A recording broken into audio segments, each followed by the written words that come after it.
Welcome back दोस्तों, मेरे YouTube channel पर आपका एक बार फिर से हार्दिक स्वागत है। देखो, हमारा जो ग्रेजुएशन बेस पे जो एग्ज़ाम था एनटीपीसी का वो कंप्लीट हो चुका है और अब हम वेट कर रहे हैं किसका, जो ट्वेल्थ बेस है। जो ट्वेल्थ बेस है इस एग्ज़ाम की वेट कर रहे हैं और ये एग्ज़ाम जुलाई में होगा। देखो, इसकी पॉसिबिलिटी कम है जुलाई में होने की, लेकिन दोस्तों हम रिस्क नहीं ले सकते और रिस्क नहीं लेके हमको तैयारी किसके हिसाब से करनी पड़ेगी, जुलाई के हिसाब से। देखो, मैं आपको एक बार थोड़ा सा आइडिया देता हूँ। आज तारीख 24 तारीख है। 24 तारीख को आपके सबके एग्ज़ाम कंप्लीट हो गए। जिसका जैसा हुआ दोस्तों, जिसने जितनी मेहनत की उसके हिसाब से आपके एग्ज़ाम यहाँ पे कंप्लीट हो गए। ठीक है, ये एग्ज़ाम हो गए कंप्लीट। तो अब देखो, अब आपको क्या करना है दोस्तों। क्या तो आप फ्री बैठ के अपना टाइम पास कर सकते हो और आप कट ऑफ खेल सकते हो। भाई कट ऑफ क्या है, कट ऑफ क्या है। एक तो ये है, ये एक काम आप कर सकते हो। दूसरा काम, आप वेट कर सकते हो कि भाई कब हमारा ये जो ट्वेल्थ बेस का है इसके जो आएगा कि हमारा एग्ज़ाम कब होगा, इसकी सिटी कब आएगी, इसकी डेट कब आएगी, इसको ढूंढते रहो। या तीसरा काम दोस्तों, जो आप कर रहे हो अभी तक, कंटिन्यू आप अपनी तैयारी को कंटिन्यू करके और इसकी तैयारी लगातार करते हुए, अगर देखो आपका ग्रेजुएशन बेस पे एग्ज़ाम कम हुआ है, जिनका अच्छा नहीं हो पाया दोस्तों, वो आपको ट्वेल्थ बेस वाले में आप उस चीज़ को कवर कर सकते हो। हमारा मुद्दा है बेरोज़गारी को दूर करना। एक बार अपनी कोई भी पोस्ट लेके और अपनी नौकरी पक्की करना। ठीक है, जो भी देखो नौकरी नहीं लगा हुआ है उसके लिए सबसे मेन चीज़ है एक पोस्ट हासिल करना पहले। अगर ग्रेजुएशन बेस आपसे निकल गई तो दोस्तों ट्वेल्थ बेस आ रही है, इसके अंदर आपको नौकरी लेना मोस्ट इम्पोर्टेंट है, बहुत ज़रूरी है भाई। बेरोज़गारी एक बहुत बेकार चीज़ है ये, जिसके पास है अभी वो समझ सकता है। ठीक है ना। तो देखो, आपको क्या करना है मैं आपको बताऊंगा अभी आगे क्या करना है। देखो, एक बार अगर अगर आपको देखो इस जुलाई में अगर एग्ज़ाम होगा तो उसकी पॉसिबिलिटी कितनी है। आज कितनी तारीख होगी, 24 तारीख आज कंप्लीट हो चुकी है। देखो, हमको ये एक तो एसएससी का कैलेंडर है, यहाँ से देखो ये जून का डेट हो गया ना, जून का डेट हो गया। देखो, सिलेक्शन फेज़ के एग्ज़ाम शुरू हो जाएंगे 24 जुलाई से। ये डेट बैक पीछे नहीं हटेगी भाई, ये डेट पीछे नहीं हटेगी। कैलेंडर के इस एसएससी के कैलेंडर को पीछे हटने के पॉसिबिलिटी दोस्तों बहुत कम है। ये बैकआउट नहीं करेगा कैलेंडर। देखो, जो वेंडर एसएससी कंडक्ट करा रहा है वही टीसीएस और जो एनटीपीसी है ना वही कंडक्ट करा रहा है। ठीक है ना, दोनों का सेम एजेंसी आपका पेपर ले रही है। तो ऐसा नहीं हो सकता कि एक साइड तो एसएससी के एग्ज़ाम चले, एक साइड एनटीपीसी के एग्ज़ाम चले। तो एनटीपीसी का एग्ज़ाम जो है वो पहले ही होगा, और पहले किससे होगा, 24 जुलाई से पहले। इसके बाद अगर आगे दोस्तों डेट गई तो ये डेट इस ईयर में फिर है ही नहीं, आगे जनवरी तक जाएगी ये बात। फिर ये एग्ज़ाम अगर जुलाई में नहीं हुआ तो ये एग्ज़ाम आगे नवंबर दिसंबर से भी आगे जनवरी में चला जाएगा। मैं इस बात को कैसे श्योरिटी से बोल रहा हूँ, ये देखो हम इस कैलेंडर के थ्रू देखते हैं एक बार। देखो, ये 24 जुलाई से 4 अगस्त। ठीक है, सिलेक्शन 12 आ गया ना, सिलेक्शन 13। अब आगे देखो स्टेनोग्राफर आ गया। स्टेनोग्राफर कितना है, देखो ये 4 अगस्त को ख़त्म हुआ, 4 से 6 अगस्त से शुरू होकर 11 अगस्त तक। और जो है ये हिंदी ट्रांसलेटर का ये 12 अगस्त को एग्ज़ाम है। कंटिन्यू एग्ज़ाम है भाई, एक दिन का भी गैप है बीच में। यहाँ पे देखो काफ़ी अच्छी स्ट्रेंथ है इस ट्वेल्थ बेस पे। ग्रेजुएशन बेस वाले से इससे 1.5 से 2 गुना स्ट्रेंथ ज़्यादा मिलेगी ट्वेल्थ बेस फार्म भरने वाले पे। ठीक है ना। तो ये पेपर ऐसा छोटा मोटा पेपर नहीं है कि आपका इतना जल्दी कंप्लीट करा देगा। देखो, इसके बाद कौन सा आ जाएगा, सीजीएल आ जाएगा 13 अगस्त से 30 अगस्त तक। ये सीजीएल आ गया 13 अगस्त से 30 अगस्त, ख़त्म होते ही 1 सितंबर से 6 सितंबर अपना ये सब इंस्पेक्टर वाला आ गया। ठीक है, सब इंस्पेक्टर के बाद देखो 8 सितंबर से 6 से 8 शुरू होते ही फिर सीएचएसएल आ गया, सीएचएसएल आ गया। फिर आगे देखो 18 से ख़त्म होते ही 20 एमटीएस आ गया, ये एमटीएस आ गया। एमटीएस के बाद जूनियर इंजीनियर वाला आ गया कितना, 24 से 27 अक्टूबर ख़त्म हो गया। और नवंबर दिसंबर में अपना दिल्ली पुलिस शुरू हो जाएगा डीपी के लिए। ये दोनों जो मंथ है वो फिक्स है, नवंबर दिसंबर। ठीक है ना, ये देखो नवंबर दिसंबर इसके लिए फ़िक्स है। आगे देखो हेड कांस्टेबल, ये भी नवंबर दिसंबर। आगे वायरलेस ऑपरेटर, ठीक है। और जो ये कांस्टेबल है ये स्टेनो है, फिर जनवरी फरवरी में स्टेनो है। तो देखो टोटली यहाँ जुलाई 24 जुलाई के बाद आपको जनवरी से फरवरी तक कुछ भी वैकेंट नहीं है। कोई भी एरिया की जो अपना एनटीपीसी है वो एग्ज़ाम कंडक्ट करा पाए। तो देखो हाई प्रोबेबिलिटी चांस है। मेरे को देखो एज ए टीचर आपको मैं बता रहा हूँ, मेरे को 100% चांस लग रहा है ये पेपर जुलाई में होगा दोस्तों, जुलाई में होगा। और देखो पेपर को खींच के लेंगे। अब है ना 2-2 3-3 शिफ्ट जैसे चली हैं अभी, इससे भी तेज़ चलेगा ये एग्ज़ाम। और देखो अगर ये पेपर 5 से स्टार्ट हुआ, 5-7 तारीख से अगर ये पेपर स्टार्ट हुआ 5 जुलाई से 23 जुलाई तक, कितने दिन हो गए ये बीच में? लगभग 18 दिन हो गए ना, 18 दिन के पास। तो 18 दिए 54 शिफ्ट के आसपास, 54 से 55 शिफ्ट में ये कंप्लीट होगा। तो दोस्तों इसका आने से पहले 10 दिन पहले तो आपकी सिटी आती है, ठीक है ना, सिटी आती है ना 10 दिन पहले। अब भाई 10 दिन आपका कौन सी सिटी में है, उसके बाद आपका एडमिट कार्ड आता है। तो मेरे हिसाब से 5 से ना होकर ये 7-8 तक लगभग शुरू होगा, ठीक है। और देखो जो ये फेज़ 12 है ना, इस फेज़ जो 13 है इसके अंदर बच्चे कम रहते हैं दोस्तों। तो यहाँ पर बच्चे कम होने की वजह से लैब डिस्ट्रीब्यूट हो सकती हैं एसएससी वाली और कुछ एनटीपीसी के बीच में। तो ये इसके साथ साथ 2-4 दिन एक्सटेंड हो सकता है, पेपर साथ में चल सकता है। तो मेरे अकॉर्डिंग ये पेपर 7 से 8 के बीच में स्टार्ट हो रहा है, ठीक है। 7 से 8 के बीच में स्टार्ट हो रहा है। अभी 10 से कितने दिन है, 6 दिन तो ये, और 7-8 10 से 12 दिन है। तो दोस्तों 1 से 2 दिन के अंदर अंदर, 1 से 2 दिन के अंदर अंदर अगर इसके ऊपर न्यूज़ नहीं आई आपके पास, एनटीपीसी 12th बेस के ऊपर अगर 1 से 2 दिन के अंदर अंदर अगर दोस्तों न्यूज़ नहीं आई, तो ये पेपर एक्सटेंड होके दिसंबर के एंड तक जाएगा, ठीक है। तो देखो हाई प्रोबेबिलिटी चांस है, हाई चांस है ये पेपर 7 से 8 के बीच में या इसके आसपास पेपर शुरू हो लेगा और 15 दिन में ये पेपर ख़त्म कर देंगे, ठीक है, 15 से 17-18 दिन में। तो दोस्तों आपको जैसे आप चल रहे हो अभी वैसे के वैसे आपने चलना है। आप अपनी कमियों पे ध्यान देखना, कमी कहाँ हुई है वहाँ पे आप अपना फोकस करो। आपका जो भी, अगर देखो कोई भी स्टूडेंट है उसका पेपर पहले कंप्लीट नहीं हुआ, देखो एक ये बात है, पेपर अगर कंप्लीट नहीं हुआ है दोस्त तो आप मॉक टेस्ट लगाओ, मॉक टेस्ट लगाओ दबा के, 2-2 3-3 मॉक टेस्ट, 2 मॉक टेस्ट लगाओ।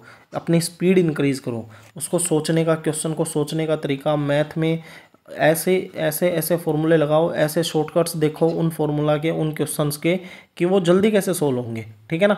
आप अप्रोच उसको राइट अप्रोच में इसको अटेम्प्ट करो। और देखो कोई भी क्वेश्चन नहीं आ रहा है, मैंने आपको अपना टेलीग्राम चैनल दे रखा है, मैं अपनी तरफ से राइट वे राइट डिसीजन से आपको ये बताऊंगा कि ये क्वेश्चन किस टाइप से आपको अटेम्प्ट करना था, ठीक है। तो देखो जिसकी स्पीड कम है वो क्या है, मॉक टेस्ट लगाना है। स्पीड अच्छी है और जो ग्रेजुएशन वाला बेस है, इस पेपर में आपने मैथ और रीजनिंग में अगर अच्छा स्कोर किया है, 55+ आपने किया है दोस्तों, तो आपको कुछ ज़रूरत नहीं है करने की। आप बस सिंपल एक आधा मॉक लगा के और अपनी जो प्रैक्टिस है बस धार लगाते रहो, उसको बार बार उस क्वेश्चंस को रिपीट करते रहो। जो भी वीक सेक्शन है जिसमें लगता है कि मेरे को ये टॉपिक नहीं आ रहा, आप उसी टॉपिक को रिवाइज करो बार बार, ठीक है। और अपना जो मेन एम है वो एम रखो अपना किसके ऊपर, जो अपना जीके है, ये जीके ही सिलेक्शन में बाहर और अंदर करने का ये मादा रखती है। तो देखो इस जीके के अंदर आपको करंट अफेयर देखनी है, अभी करंट अफेयर पे फोकस रखना है और कंप्यूटर पे। जो आपको देखो ग्रेजुएशन बेस पे जो एग्ज़ाम आया है उससे जो 12th बेस वाला एग्ज़ाम है कुछ ना कुछ लो ही मिलेगा, हाई नहीं मिलेगा इससे, तो इससे लो ही मिलेगा 12th का। तो मैथ और रीजनिंग की तो आपको टेंशन लेने की ज़्यादा ज़रूरत है भी नहीं, इतना कोई भी मुश्किल पेपर नहीं आया। आप एडवांस मैथ को भी छोड़ सकते हो, एडवांस मैथ में 3 से 4 क्वेश्चन थे सिर्फ हर शिफ्ट में, मोस्टली लगा लो 5 क्वेश्चन। इसके बाद जो 25 क्वेश्चन बच गए वो सारे अर्थमेटिक के क्वेश्चन थे, ठीक है ना। तो आप इन 25 क्वेश्चंस पे टारगेट करो। आपको भी पता भी चल गया होगा अभी ग्रेजुएशन वाला देखे कि आप कितना अटैम्प्ट कर सकते हो, कैसे आप इसको, कितना नंबर आपका बन रहे हैं, तो उस हिसाब से अपनी तैयारी को चेंज करो, ठीक है। अब आ जाओ पहली बात कट ऑफ पे। दोस्तों कट ऑफ देखो, ये खेलना इजी है, मैं भी उल्लू बना सकता हूँ, कुछ भी बोल दूँ, बाद में उस वीडियो को काट दूंगा कि भाई ये मेरी आई मेरी नहीं आई, इससे कोई फ़ायदा नहीं है। कट ऑफ तो देखो सबसे पहले डिसाइड होगी आपकी आंसर की आने के बाद। आंसर की आ लेगी 1 से 2 दिन के अंदर अंदर, इसके बाद डिसाइड होगा कि कट ऑफ क्या होगी, क्या लेवल आया है, कैसे क्वेश्चंस आए हैं, बच्चों के कैसे नंबर बन रहे हैं, उसके हिसाब से देखा जाएगा। ठीक है ना। तो देखो फ़ायदा आपको ही है, जुलाई में अगर आपका एग्ज़ाम हुआ तो ही फ़ायदा है, वरना तैयारी है ये ढीली पड़ जाएगी, और ढीली पड़ने के बाद सारा सिस्टम ख़राब हो जाएगा। 4 से 5 महीना कोई बच्चा इस एफिशिएंसी से कंटिन्यू नहीं पढ़ सकता है। आपको ही पता है आप नहीं पढ़ सकते 4 से 5 महीना। अगर आज आप 12 घंटे दोस्त पढ़ रहे हो ना, तो आप लगातार 5 महीने ये 12 घंटे नहीं पकड़ सकते। आप अगर अभी पीक पे हो तो आप ये सोचोगे भाई पेपर जल्दी से जल्दी हो और मैं अपना सिलेक्शन लूँ। ठीक है ना।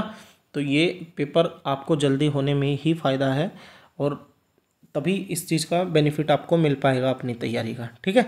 तो मैथ्स की देखो आप अपना सेक्शन, अपना जो हम पढ़ाते हैं वो है मैथ्स। मैथ्स में आपको देखो, आप मेरे को आप जो चाहिए होगा आप बता सकते हो, क्या तो मैं मॉक टेस्ट के तौर पे लेके आऊँ वीडियो। ठीक है। जो मॉक टेस्ट के तौर पे लेके आनी है तो वही हम जो कर रहे हैं 25 से 30 क्वेश्चंस की, मिक्स क्वेश्चंस की हम वीडियो ले आएंगे। या आप कह सकते हो कि चैप्टर वाइज शुरू करो, तो देखो दोस्तों मैं चैप्टर वाइज भी शुरू कर सकता हूँ, कुछ एक चैप्टर तो मैंने डाले हुए भी हैं, और जो चैप्टर बाकी हैं मैं उनकी वीडियो भी डाल सकता हूँ। आपका जो चैप्टर वीक है दोस्त नीचे कमेंट करना कि सर इस चैप्टर में मुझे दिक्कत है, जिस भी चैप्टर के ज़्यादा कमेंट्स आए मैं उस चैप्टर को कंप्लीट कराऊंगा। ठीक है। तो और एक अपना देखो जीके रीजनिंग है। रीजनिंग में तो सिंपल है, जो देखो आपको एसआई का एग्ज़ाम आया था, कांस्टेबल आया था, और इसकी आंसर की आ जाएगी ना, ये आंसर की है ना, ये आंसर की लगा लोगे तो भी बहुत है, और ये आंसर की नहीं आया उससे पहले आप क्या लगा सकते हो, ये तीनों एग्ज़ाम एएलपी वाले, इसकी रीजनिंग कंप्लीट लगा सकते हो। जैसे क्वेश्चन आ रखे हैं आप देखोगे कि आपके ग्रेजुएशन लेवल पे भी यहीं से क्वेश्चन उठे थे। ठीक है। और जीके में तो आपको बता दिया मैंने, करंट अफेयर पे फोकस करो ज़्यादा से ज़्यादा। और एक जो बेसिक जीके है दोस्तों, इस बेसिक जीके को भी एक बार कंप्लीट करो आप फिर से, जैसे जल्दी जल्दी लगा के, जो अपना ये हो गया पॉलिटी हो गया, इको हो गया, है ना, जहाँ से क्वेश्चन 12th जो ग्रेजुएशन बेस में ज़्यादा बने हैं आप वहीं से एक बार क्वेश्चन को, एक बार पूरा सिलेबस है ना ट्राई करो, एक बार मोटा मोटा सिलेबस ऊपर से निकालो। ठीक है। एक रीडिंग लेओगे ना तो आपको कॉन्फिडेंस मिलेगा कि भाई जीके का मैंने एक रीडिंग ले लिया है, मैंने फिर से रिवाइज कर लिया है जीके, तो डर निकल जाएगा। ठीक है ना। ये बात हो गई। तो दोस्तों आप लगातार मेहनत करते रहो, मेहनत को मत रुकने देना। पेपर किसी भी टाइम आ सकता है, जुलाई में एग्ज़ाम होने के चांस बहुत ज़्यादा है, बहुत ज़्यादा चांस है जुलाई में एग्ज़ाम होगा। ठीक है ना। और देखो दोस्तों मेरे चैनल को देखने के लिए आपका तहे दिल से शुक्रिया। मेरे लगभग 1350 सब्सक्राइबर हुए, और ठीक है मैंने मेहनत की, देखो 2 महीने से मैं मेहनत कर रहा था, 2 से ढाई महीने हो गए। अब नॉलेज है तो वो नॉलेज हम दिखा भी पा रहे हैं बच्चों को। और देखो मेरी तरफ से मैंने अपनी पूरी कोशिश की, लास्ट दिन में मैं लॉयल रहा, लास्ट दिन का जो बच्चा था उसके लिए भी, उसने बोला लास्ट वाले दिन अगर ट्रिको की एक कॉन्सेप्ट की वीडियो लेके आनी है तो दोस्तों मैं उसके लिए भी लेके आया। ठीक है ना। मेरे लिए पहले दिन से लेकर लास्ट दिन तक हर बच्चा बराबर था। मैं अपनी तरफ से मेहनत किया, और उस मेहनत का मुझे बहुत ही अच्छे कमेंट्स मिले देखने को। ठीक है। और आपका प्यार मिला, बहुत ही अच्छा लगा देख के कि हम मेहनत कर रहे हैं तो बच्चे को बेनिफिट मिल रहा है।